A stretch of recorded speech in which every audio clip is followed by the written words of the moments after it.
پہچان یہ ڈنڈے جھنڈے جھومائیں ڈنڈے جھنڈے جھومائیں جمعیت کی آن و شان جھنڈے جھومائیں جھنڈے ڈنڈے بھی جھومائیں بھری ہے اڑان مولانا فضل الرحمان یہ وادی مہران مولانا فضل الرحمان یہ وادی مہران مولانا فضل الرحمان اپنی جان مولانا فضل الرحمان ہے ابن قاسم کی شان مولانا فضل الرحمان ہے ابن قاسم کی شان مولانا فضل الرحمان ملت کی پہچان مولانا فضل الرحمان سب کا دل الحمد لله وكفى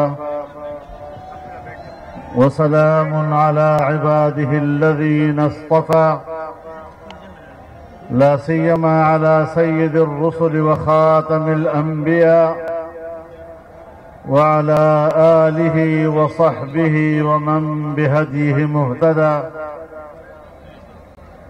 أما بعد فأعوذ بالله من الشيطان الرجيم بسم الله الرحمن الرحيم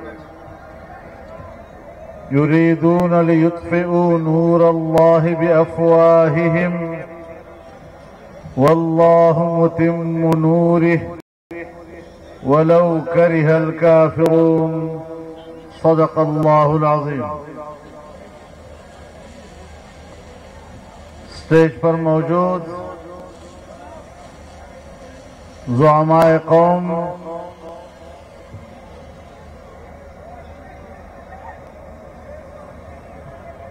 برادران ملت،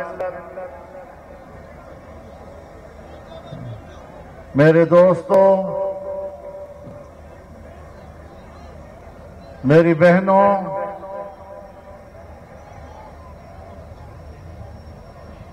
پی ڈی ایم کے زیر اہتمام آج کے اس کامیاب اور فقید المثال کانفرنس کے انعقاد پر آپ کو سلام پیش کرتا ہوں.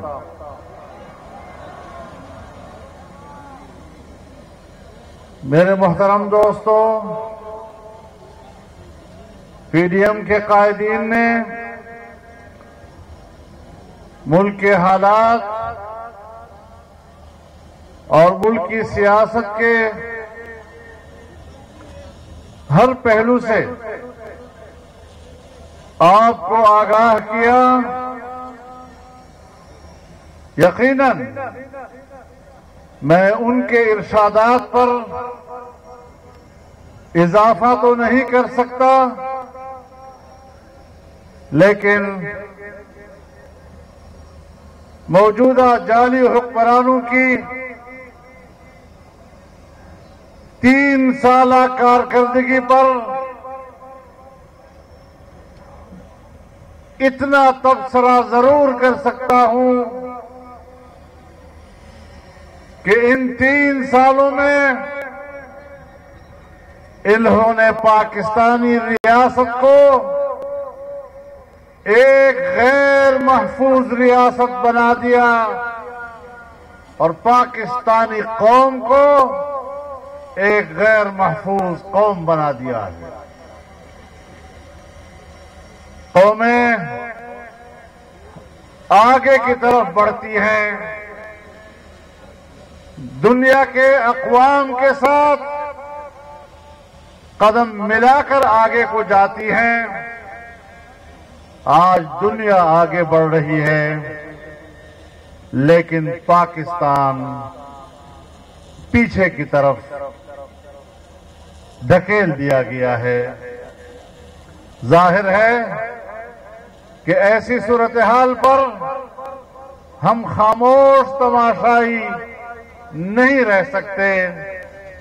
ہم نے 22 کروڑ پاکستانی عوام کے شانہ بشانہ اسے دنیا میں ایک ممتاز قوم کی حیثیت دینے کی قسم کھا رکھی ہے، اور انشاءاللہ پاکستان کے 22 کروڑ عوام کو دنیا میں ایک ممتاز مقام دے کر ہی دم لیں گے۔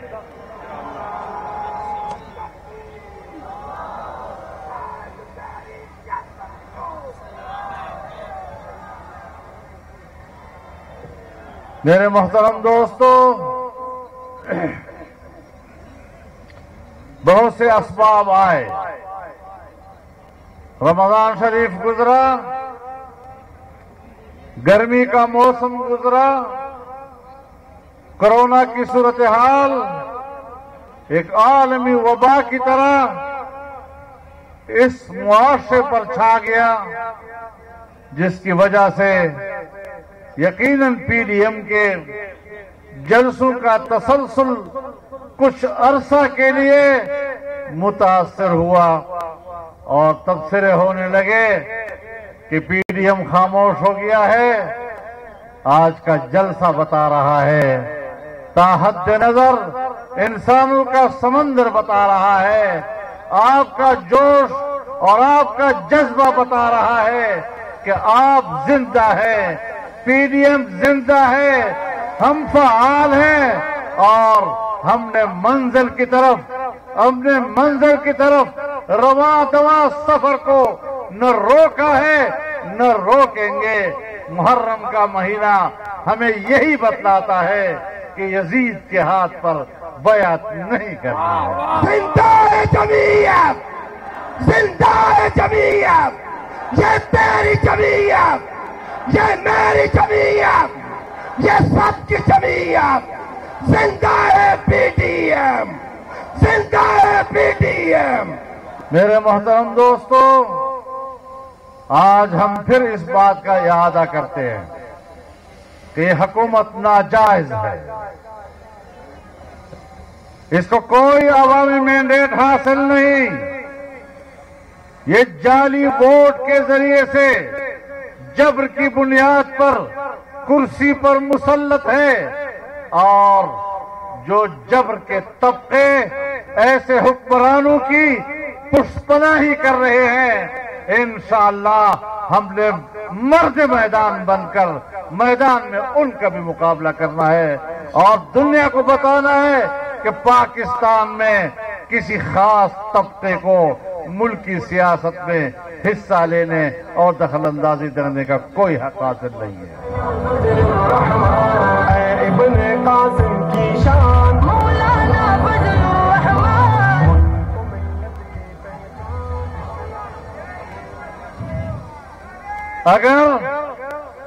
اگر ہماری فوج سیاست میں مداخلت کرتی ہے تو وہ آئین کے حلف سے روگردانی کر رہی ہے۔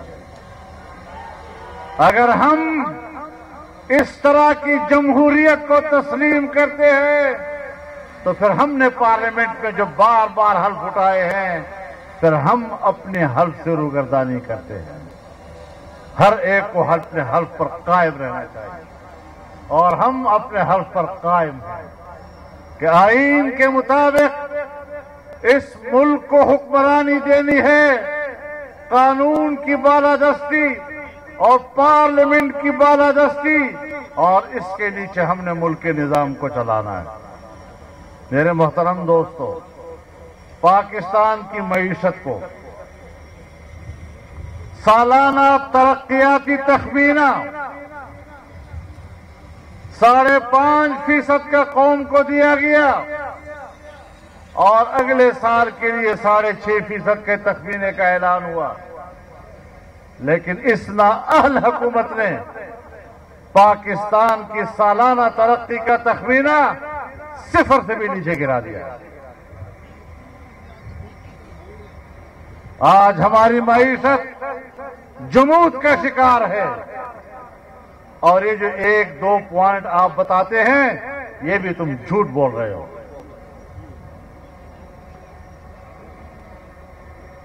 آج تمہاری نااہلی کے نتیجے میں غریب انسان کے لیے جینا مشکل ہو گیا ہے۔ آپ جائیں ذرا تنگ محلوں میں، تنگ گلیوں سے گزرتے ہوئے وہاں کا غریب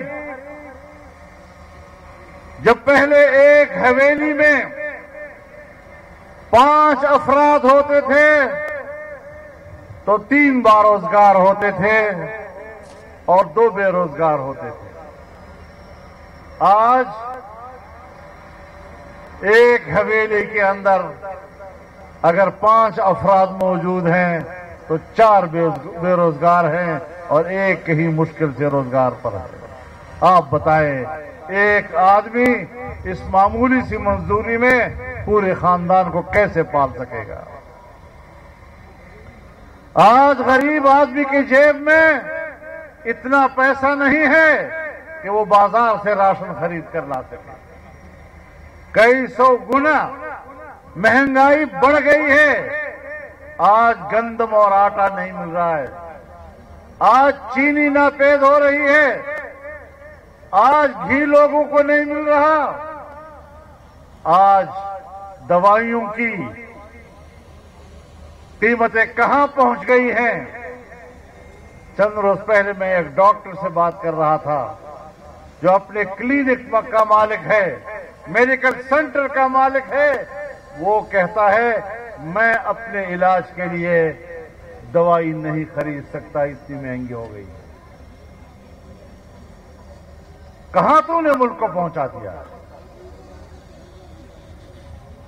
پاکستان اس لیے حاصل کیا گیا تھا کہ یہاں صرف چند لوگ عیاشیاں کریں گے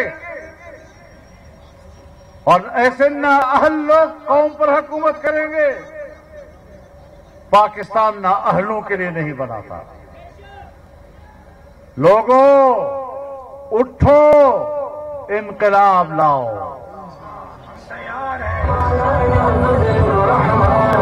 ابن قاسم کی شان مولانا فضل الرحمان، ملت کی پہچان مولانا فضل الرحمان. ہم نے انقلاب کے علاوہ کوئی راستہ نہیں اور دنیا کو بتانا ہے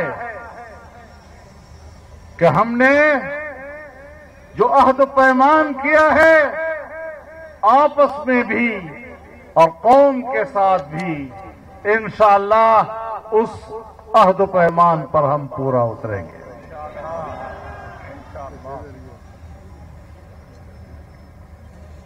میں اپنی قوم سے کہنا چاہتا ہوں کہ مایوسی کی طرف نہیں جانا.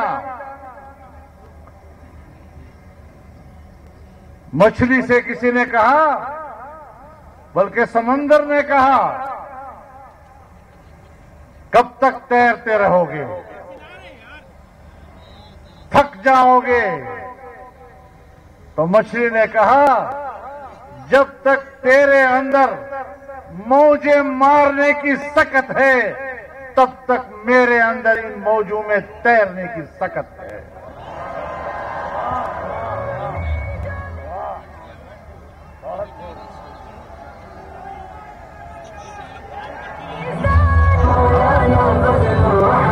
ہم تھکے نہیں ہیں. اب یہ بات نہیں رہی اشارہ کہو بے تماشا کہو. اشارے نہ خبر ہوتے دوست اس برد وقت بردوں پہ کہو. اپنے جذبوں کو بلند رکھیں، اپنی جرت کو قائم رکھیں. بزدلی کسی کافر کی علامت ہوتی ہے، بزدلی کبھی مومن کی علامت نہیں ہوا کرتی. المؤمن لیس بجبار. نعرہ تکبیر! تیری جرت کو ملت کے فخروں مولانا فضل الرحمان، ملت کی پہچان مولانا فضل الرحمان. میرے محترم دوستو، جب آپ کی معیشت کمزور ہے آپ کبھی بھی ایک کامیاب خارجہ پالیسی نہیں بنا سکتے. جب تک آپ دنیا کے مفادات اپنے ساتھ وابستہ نہیں کر سکیں گے، آپ اپنے ملک کے لیے دوست پیدا نہیں کر سکیں گے۔ حکومت ہے، چین اس خطے کی سپر طاقت ہے، اقوام متحدہ اور سلامتی کونسل کی ویٹو پاور ہے، لیکن ہم نے چین سے کہا کہ پاکستان کے راستے سے آپ دنیا کے ساتھ تجارت کر سکتے ہیں، اور سیاسی جماعتوں نے، میاں نواز شریف صاحب نے سی پیک کا افتتاح کیا، کام شروع ہوا، چین کے مقابلے میں عالمی قوتوں کو برداشت نہیں ہوا۔ جب پاکستان ترقی کی راہ پہ جانے لگا، چین جیسی قوت اس نے دنیا میں تجارت کرنے کے لیے پاکستان کے راستے کو ترجیح دی۔ یہ پاکستان کی بہت بڑی کامیابی تھی۔ جہاں ہم نے اپنی معاشی ترقی کی بنیاد رکھی، وہاں چین کی 70 سالہ دوستی کو ہم نے معاشی دوستی میں تبدیل کیا، اور یہ خارجہ پالیسی میں ایک پہلا کامیاب قدم تھا۔ لیکن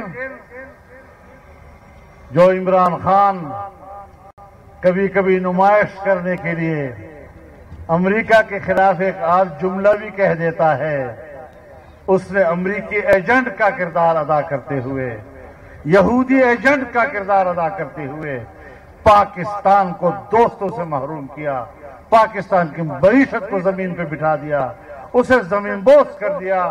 آج ہم تنہائی کا شکار ہیں۔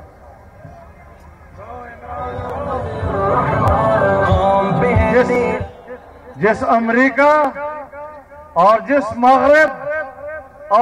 مغرب کے مالیاتی اداروں اور ان کی بینکوں کی امداد کی لالچ میں ہم نے چین کی سرمایہ کاری کو سبوتاژ کیا، انہوں نے بھی کوئی مدد نہیں کی، انہوں نے بھی ہمیں تنہا چھوڑ دیا، اور ہم جو ہمیشہ ان کے لقموں پر پلنے کی سیاست کرتے ہیں، ان کے لقموں پر پلنے کی معیشت کرتے ہیں، انہوں نے بھی ہمیں کچھ نہیں دیا۔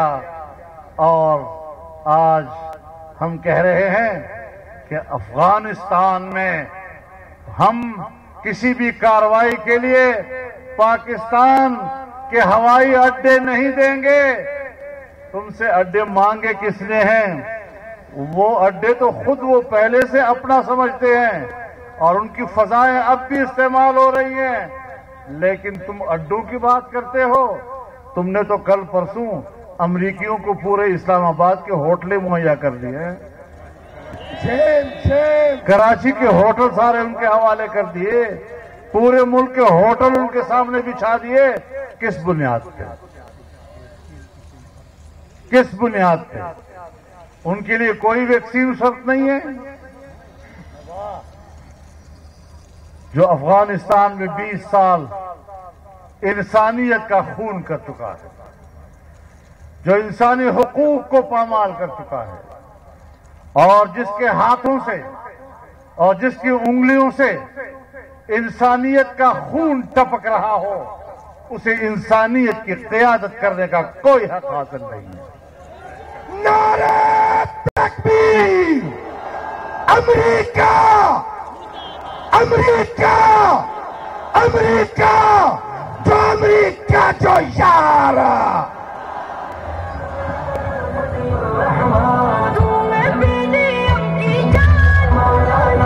میرے محترم دوستو، آج ہم نے کس کے مفادات کے لیے اپنے جغرافیے کو تبدیل کر دیا ہے؟ ہم نے کشمیر بیچ دیا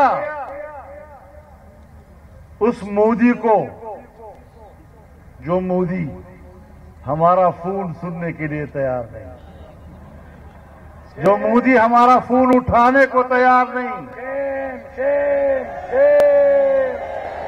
ہم نے کشمیر اس کو بیچ دیا اور جو بقیہ کشمیر رہ گیا ہے اس بقیہ کشمیر پر کہتا ہے کہ میری حکومت آئی تو میں آزاد کشمیر کے لوگوں کو ریفرینڈم کی اجازت دوں گا.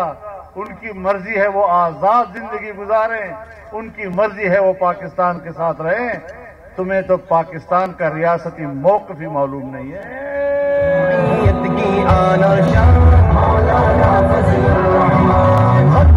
جس وزیر اعظم کو یہ تک معلوم نہ ہو کہ کشمیر پر پاکستان کا ریاستی موقف کیا ہے. 48 اور 49 کی سلامتی کونسل کی قراردادیں کیا تقاضا کرتی ہیں, ایسے شخص کے ہاتھ میں کشمیر دینا یہ کشمیر کو بیچنے کے مترادف ہے. میں اب بھی کہتا ہوں اور دعوے سے کہتا ہوں کہ پاکستان کے عوام کا ووٹ چوری کر کے پی ٹی آئی کو دیا گیا, گلگت بلتستان کے ووٹ کو چوری کر کے پی ٹی آئی کے حوالے کیا گیا, اور کشمیر میں بھی انہی لوگوں نے کشمیر کا ووٹ چوری کر کے پی ٹی آئی کے حوالے کیا ہے.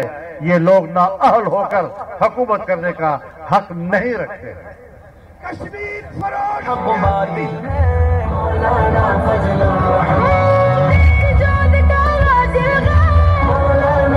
آج ان کی حکومت میں گلگت بلتستان کا مستقبل مخدوش ہے. ان کا کوئی سیاسی مستقبل اب متعین نہیں ہے. ہم نے فاٹا کا انضمام کیا, فاٹا کے قبائل رل گئے ہیں.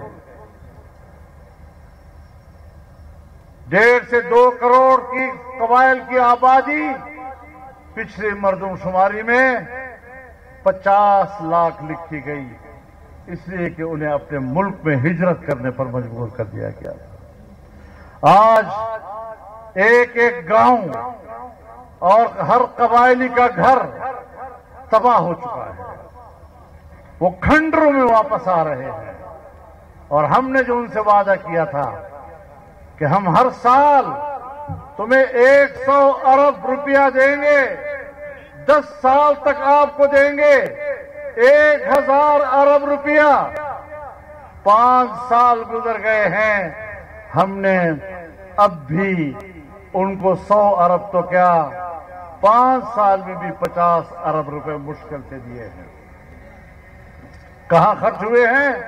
میں ابھی مکین گیا ہوں, مسعودوں کے علاقے میں گیا ہوں, مسعودوں کے مرکزی شہر میں گیا ہوں. مجھے اپنے دوستوں نے کہا کہ پورے شہر میں ایک گھر بھی ایسا نہیں کہ ہم آپ کو وہاں اس گھر میں جا کر بٹھاتے اور ٹھہراتے. ایک گھر بھی ایسا نہیں ہے جو اس قابل ہو کہ ہم آپ کو بطور مہمان کے اس گھر میں جا کر بٹھا سکتے ہیں.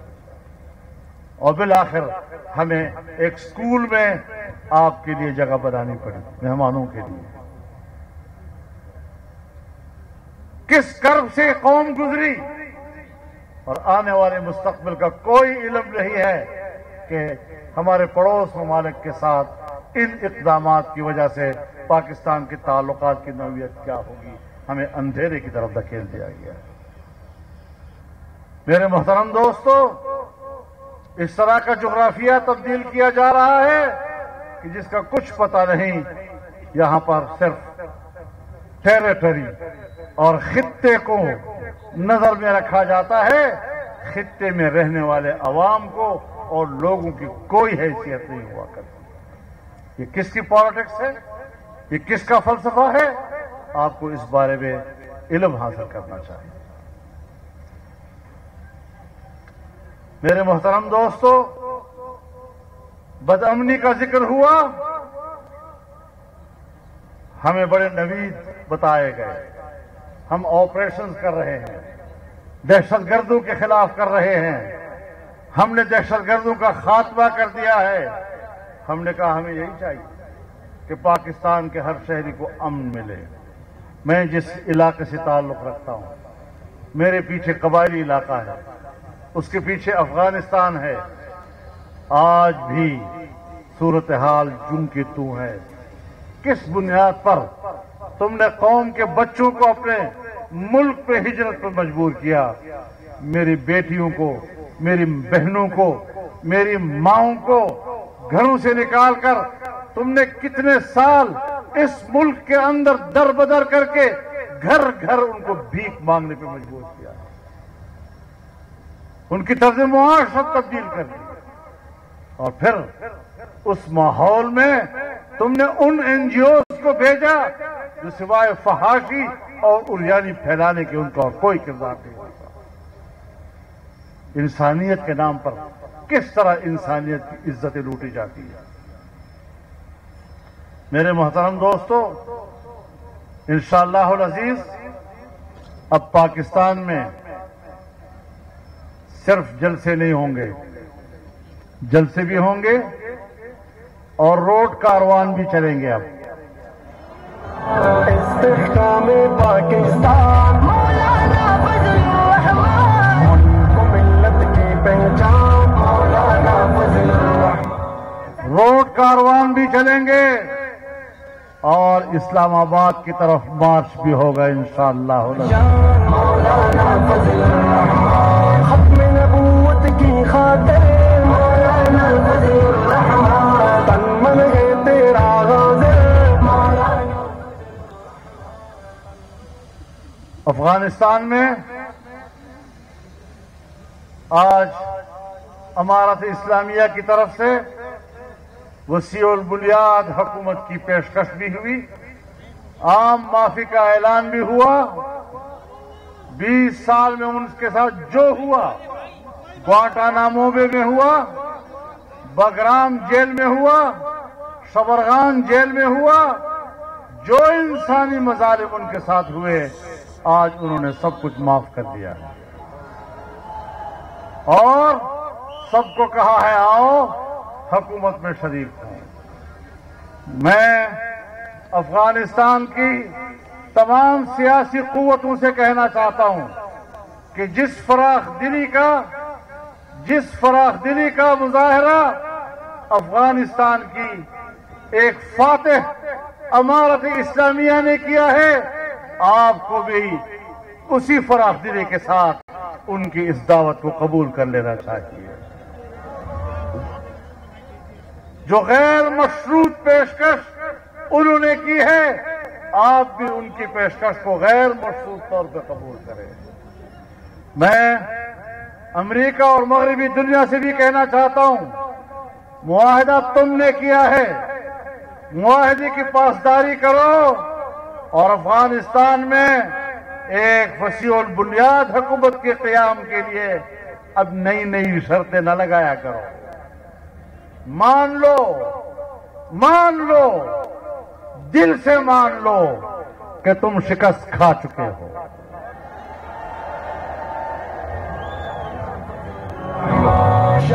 اگر امریکہ اور ناٹو افغانستان کی شکست خوردہ قوتیں ہیں، کبھی شکست خوردہ قوت اخلاقی طور پر بھی یہ جرأت نہیں کیا کرتا کہ وہ نئی شرائط لگائے اور بلیک میل کرنے کی کوشش کرے۔ اور ہم چاہتے ہیں کہ خطے میں امن، ہم چاہتے ہیں کہ پڑوسی ممالک کے ساتھ پاکستان کے مستحکم اور اچھے تعلقات ہیں۔ ہم افغانستان کے اندر وہاں کا سیاسی استحکام پاکستان کا مفاد سمجھتے ہیں۔ ایران کے ساتھ تعلق، چائنا کے ساتھ تعلق، ہندوستان کی صورتحال پر ایک مضبوط عوام کی نمائندہ حکومت ہی کوئی پالیسی بنا سکتی ہے۔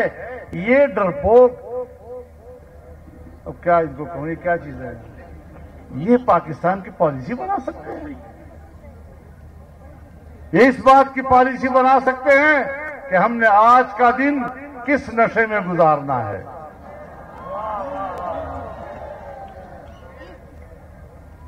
یہ صرف یہی پالیسی بنا سکتے ہیں کہ آج ہم نے کون سی عیاشی کرنی ہے. ملک کو چلانا، کسی دوسرے ملک کا اعتماد لینا، تم سے تو کوئی بات کرنے کو تیار نہیں ہے. ابھی سلامتی کونسل کا اجلاس ہوا، افغانستان کے مسئلے پر ہندوستان کو اس پہ شریک کیا گیا، لیکن پاکستان کے مندوب کو اس پہ شریک نہیں کیا گیا.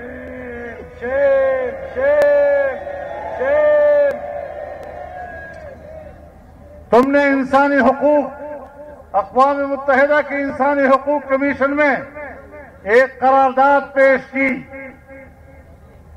تمہیں تو یہ بھی پتا نہیں تھا کہ اس کمیشن کے ارکان کتنے ہیں. ہماری وزارت خارجہ بیان دیتی تھی 57 ممالک کی ہمیں حمایت حاصل ہے. 57 ممالک کی. پتہ چلا کہ کل اراکین 47 ہیں، 57 ہیں ہی نہیں.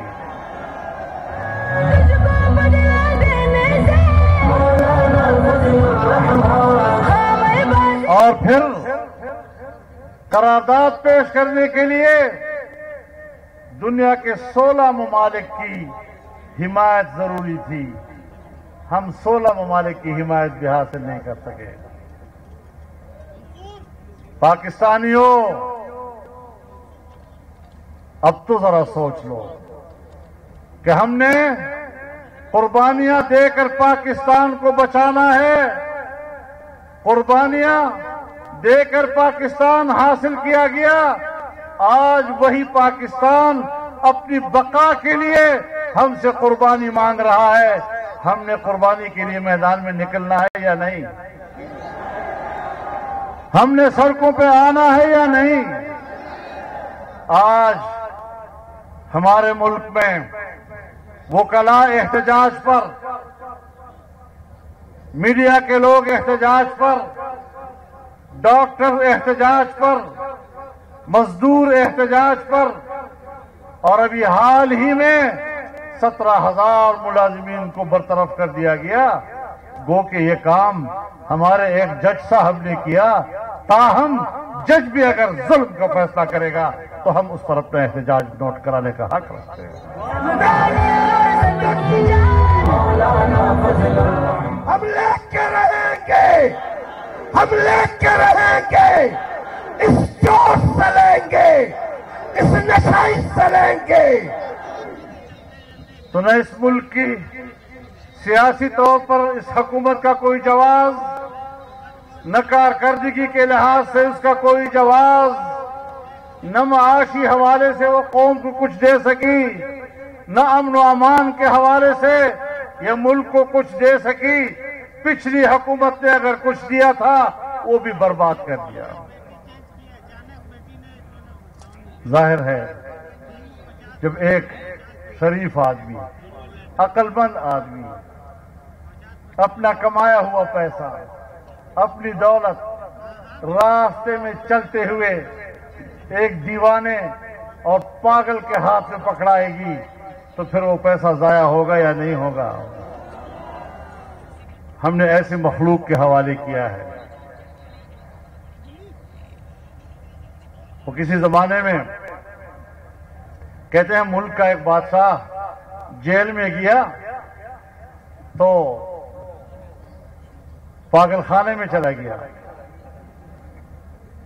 تو پاگل سے پوچھا، پاگل نے اس سے پوچھا تم کون ہو؟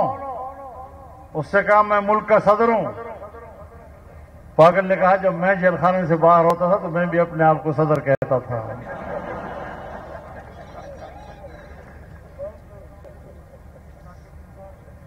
یہ وہی لوگ ہیں. ثاقب نثار مافیا ہے، ڈیمے بنانے والا.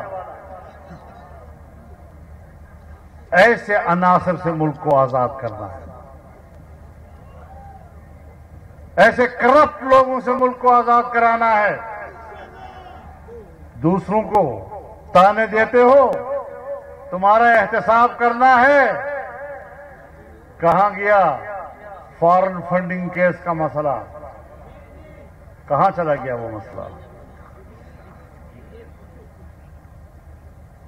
کہاں گیا؟ ملم جبے کا معاملہ کہاں دفن کر دیا اس کو؟ پشاور کی BRT کا مسئلہ، گندم سیکنڈل کا مسئلہ، تمہارے خلاف اربوں خربوں کے کرپشن کے سیکنڈل سامنے آئے، آج وہ کیوں دفن کیے جا رہے ہیں؟ پھر ظاہر ہے کہ نیب ایک جانبدار ادارہ ہے اور ایسی ادارے کو ختم ہو جانا چاہیے۔ ایک اشارہ ہو مولانا فضل الرحمان، حاضر خون ہمارا ہو۔ اب ہمیں یہ حکومت آج کل پتہ ہے کیا دے رہی ہے؟ کہتے ہیں ہم انتخابی اصلاحات دیں گے آپ کو۔ بھائی انتخابی اصلاحات ہمیں وہ لوگ دیں گے جو خود دھاندلی کے ذریعے سے آئے ہوں؟ پھر کہتے ہیں ہم ایک نئی مشین لا رہے ہیں۔ پوری دنیا نے اس مشین کو مسترد کیا ہے، پاکستان کے الیکشن کمیشن نے اس کو مسترد کیا ہے۔ وہ مشین کون سی ہے؟ جو ووٹ کو چوری کرنے میں مہارت رکھتا ہے، ایسا مشین ہے۔ ہم تمہارے انتخابی اصلاحات کو جوتے کے نوک پر رکھتے ہیں۔ تم کون ہوتے ہو ہمیں انتخابی اصلاحات دینے والے؟ تم تو مردود ہو، تم مسترد شدہ ہو، تمہاری پالیسیاں ناکام، اور تم نے آئندہ انتخابات میں بھی دھاندلی ہی کی سوچی ہوئی ہے کہ کسی طرح دھاندلی کر کے پھر آ جائیں، لیکن تم پھر آ کر دوبارہ دکھا کے دکھاؤ انشاءاللہ۔ یہ آسان بات ہے؟ ہمیں تم نے مذاق بنا لیا ہے، تم نے قوم کو کھلونا بنا دیا ہے۔ ہم بڑے حوصلے سے حالات برداشت کر رہے ہیں، لیکن حوصلہ کب تک چلے گا؟ یہ نوجوان کب تک قابو رہے گا؟ کب تک ہم ان کو قابو رکھیں گے؟ نہ اس ملک میں اسلام کا نظام آیا، نہ یہاں جمہوریت آئی، نہ یہاں خوشحال معیشت آئی۔ اس لیے تو لوگ سوال اٹھاتے ہیں کہ پھر پاکستان بنا کس لیے تھا؟ اگر اسلام کے لیے بنا وہ نہیں، اگر جمہوریت کے لیے بنا وہ نہیں، اگر معیشت کے لیے بنا وہ نہیں، تو پاکستان کے مقاصد کیا ہیں؟ لیکن انشاءاللہ ہم نے اس کی تعبیر تلاش کر دی ہے، اور ہماری جدوجہد کے نتیجے میں ہم انشاءاللہ پاکستان کی تعبیر کو انشاءاللہ سامنے لائیں گے۔ اللہ تعالیٰ آپ کے اس جلسے کو قبول فرمائے، آپ کی اس جدوجہد کو قبول فرمائے۔ اب یہ قافلہ چل پڑا ہے، اب رکے گا نہیں، تھمے گا نہیں، آگے بڑھے گا، اور ان حکمرانوں کو خس و خاشاک کی طرح آپ کا یہ سمندر بہا کر لے جائے گا۔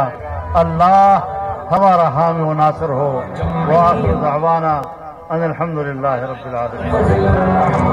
ختم نبوت کی خاطر الحمدللہ رب العالمین، والصلاة والسلام على خیر خلقه محمد وعلى آله وصحبه اجمعین۔